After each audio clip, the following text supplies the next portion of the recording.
Ma dai ragazzi, ma cosa state a dire?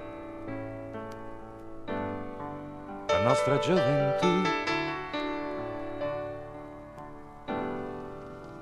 non ve la ricordate più?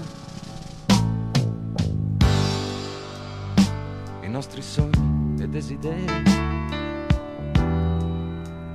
li avete avuti fino a ieri e adesso state qui a parlare, a rivangare inutilmente. Ma quell'infanzia spensierata l'avete voi dimenticata? Io ad esempio ricordo quando Agnese spazzava le scale, di nascosto io andavo a guardare e per ben vederla di dietro mi mettevo lì zitto e lì quieto, mentre lei spazzava,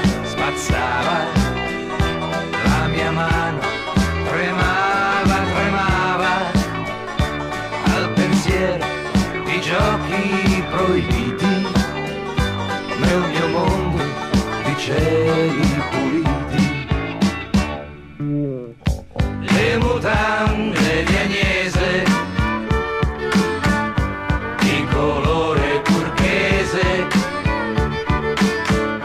ricordavano il mare, fantasticavi l'amore.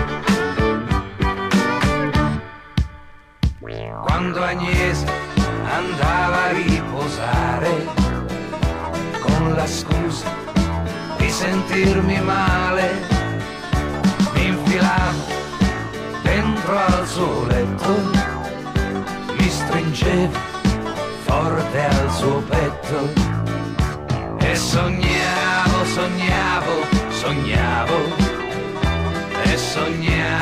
di fare l'amore, ma quei sogni di piccolo ragazzo mi facevano diventare pazzo.